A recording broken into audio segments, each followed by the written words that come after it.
magaalada muqdisho ee caasimadda dalka waxaa ku soo badanayay waayadan dambe gaadiidka noocyadiisa kala duwan taas oo keentay in wadooyinku ay noqdaan kuwa saxmad badan saameyn ugu badan ganacsatada iyo dadweynaha shaqooyinka u socdo ayay arintaasi saameyn ku yeelatay xilliyada ay socdaan gaadiidkaasi waxaa waqtiyada ugu badan ay wadooyinka caasimaddu yihiin saxmad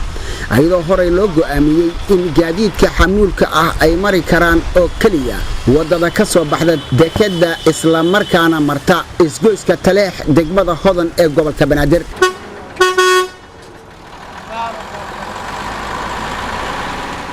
gaadiidka xamuulka ah waxa ay dekedda ugu soo baxaan iyagoo koox u socda xilliyada qaarna ay hakad geliyaan wadooyin badan oo halbowlo oo ah magaalada shilal badanna horey ayay u dhaceen ragga darawalada ka ah gaadiidka xamuulka ah ayaan su'aalo ka weydiinay sababaha keenay shilalka ka dhaca caasimadda xilliga ay wadooyinka isticmaalaan iyo qatarta ka dhalan karta Ibrahim Sheekh Abdullaahi waxaan ahay xoogsatada ka xamaalato dekedda Muqdisho tarawalan ahay muxuu ahay dhibaato saa'idan ku qabnaa meeshan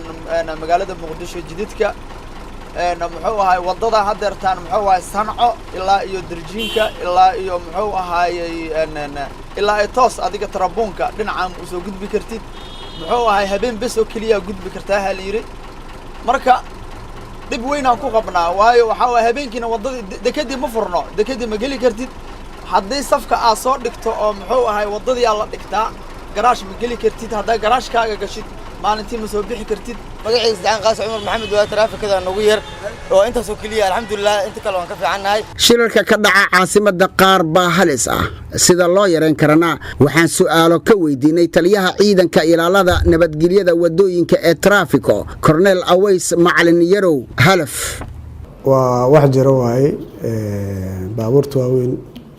qorshaha socda oo la wado oo si guud in lagu maareeyo la rabo oo haday macquul noqoto baabuurta waaweyn inay habeenka shaqo galaan inkastoo markii la iswareystay dhinaca amniga xoogaa oo cariiri noqday haddana saas ay tahay hadda bariyahan dambe xakameyn oo waxaan bilownay baabuurka markuu dekedda ka soo baxayo ilaa meesha ugu dambayso isgoyshada ciidanka ay taagan yihiin oo taraafikada iyo ciidanka booliiska noocyadiisa kala duwan taagan yihiin markii baabuurta soo dhaqaaqayaan ninka dekedda joogo ogeysiin warbixin waa soo dhiibiyaa ninka isgoyska taaganna markay baabuurta ku badato baabuurta in laga yareeyo wasaaradda gaadiidka Soomaaliya oo mas'uulka ah shuruucda guud ee wadooyinka iyo gaadiidka sida ay u wajahaysa cabashooyinka dadweynaha ka imaanaya agaasimaha guud ee wasaaradda gaadiidka duulista hawada Cali Gacal Gaabo ayaa inoo sharxaya arrimahaasi wasaaradda gaadiidka iyo duulista hawada qaybteeda gaadiidka dhulka waxay waajibaadkeeda shaqo waxa kamid ah inay nidaamiso gaadiidka runtii laga soo bilaabo 2007 ilaa iyo hadda waxaan isku dayaynaa mar walba inaan nidaamino gaadiidka waxaan soo marnay marxalad gaadiidka magaalada jooga oo san dhamaantiis lahayn